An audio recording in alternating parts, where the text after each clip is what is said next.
This is TWiT. I got a little excited. AirTag. We've been hearing about AirTags for a year when Apple first leaked that information by accident in a video. Here's the funny thing. When you look at it, remember that render that, was it you, Andy, or Renee, who were saying, oh, I hope it doesn't have all that writing on it. It was me. It was exactly right. That's what they look like. Shiny on one side with the words ultra-wideband AirTag designed by Apple in California, assembled in China, Bluetooth LE. On the other side, just a sheer plastic face that you can put a name, a logo, a happy face on. Pops off to replace a battery. That's nice. What did I say? 2032? CR 2032. Yeah. And they are $30, but you can get a pack of 4 for $100. How? I guess the biggest difference is UWB, right? That's what makes it distinct from, say, Tile or other Bluetooth trackers. Yes. Yeah, it's using Bluetooth 5 to be kind of the beacon technology that's constantly sending out a little ping.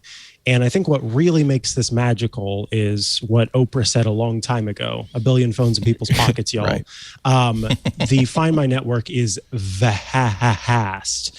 And because of that, it's not just, folks that it's not just folks that have kind of come in contact with your phone before.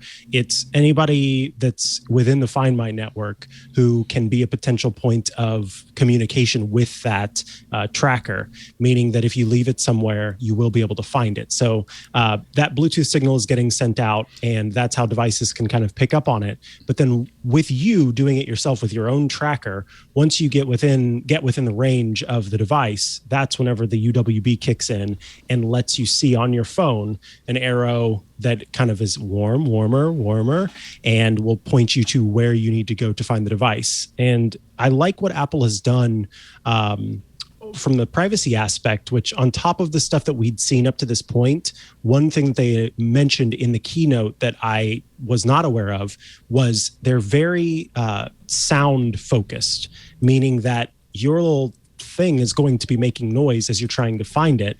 And at the same time, that also means I can't hide this in someone's bag or something like that. There's no way to do that because that's it'll important. Be making noise. There was fear that people could pop it into somebody's purse and stalk them.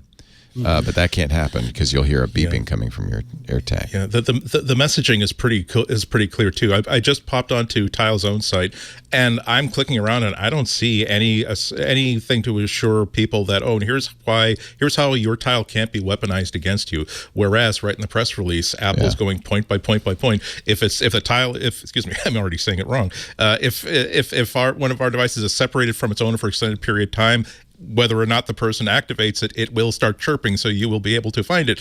They've also extended it to to any device that has NFC for a couple of really, really important things. One of them is simply for the benefit of the owner, so that if I have my Android phone and I see someone's keys with an Apple tracker on it, I can tap it with the NFC chip on my phone, my Android phone, and it will pop up. Here's the owner of this device. Here's how to get back to it. But the other thing is that if I find that someone has slipped, if I find one of these things in my bag and I didn't put it there, I can tap it with my Android phone, and again, according to the newsroom, I can deactivate it from there, so that I can at least say, I don't know who is trying to track me with this, but this thing dies right now. And there are other things that are inside the end of the messaging for this. So the fact that Apple. This is quite an Apple product in that it's all about making sure you do this very, very simple thing very, very well. It's very, very easy to create a Bluetooth tracker. It's very, very hard to create a tracker that sands over all the rough edges and make sure there aren't any streaks in the paint job. And I would be shocked if Tile didn't respond to this by, again, adding a privacy notice or privacy page on the tileapp.com page. Right now, there is a link for privacy, but it's only for website privacy. There's a quick note that I want to make, because I have seen a lot of confusion about this and have been getting questions about it. The only way for that the Bluetooth 5 is going to work for any device that you have to use the Find My network and find these devices. But for the precision tracking, which is where you'll get haptic feedback as you're holding, say, your phone and moving it around, along with visual feedback and sound cues, that precision tracking is only available if you have a device that also has an ultra wideband chip in it. And that may seem obvious. I thought it was obvious, and to me, but it's not all iPhones. Only iPhone since iPhone 11, right? Or correct. Yeah. So you if you're looking for that, and you were hoping for that, and you have an older iPhone before iPhone 11, it is not available to you. But Apple does have a list of the devices that will support UWB. And then there are also some countries that the frequency for UWB is not given to companies to be able to use. Yeah. Let's also shout out for accessibility. Again, there are other journalists who are more experienced with accessibility than I will, that I'm sure going to write some good stuff about this. But that did kind of strike out to me that it not only will it use accessibility features to actually speak out to you, okay, it's about 9 feet away and to your left, but also the fact that it's using haptics inside the phone, so you don't have to be able to look at a screen and look at a map and follow an AR pip in order to get there. That's another really nice touch. Cold, warmer, hot. No AR, it's just an arrow telling you which way to go. I think that's great. It also uses the AirPod style pairing.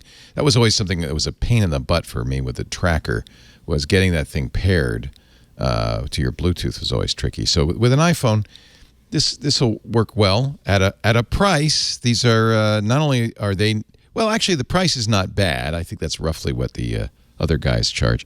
But if you want any of the doohickeys to hold it, those are going to a Hermes line. Oh my God, I so wish Renee were here. Yeah, I knew, and I saw that. I said, "Oh, this is for Renee."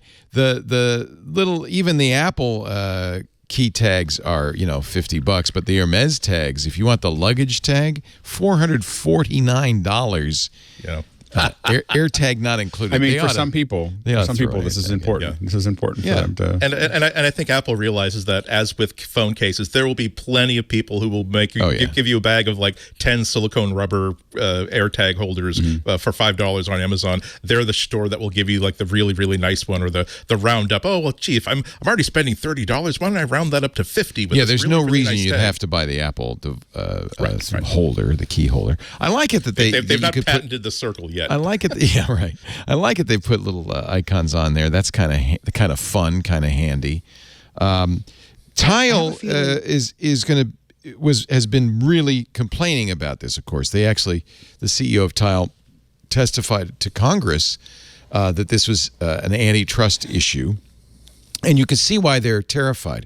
Because the way the Tile network works, or any of these other trackers, is somebody has to have a Tile to see your Tile.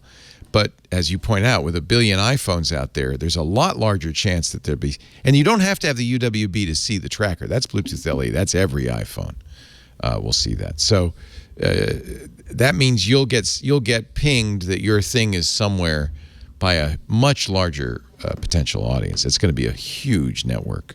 I think that's pretty good.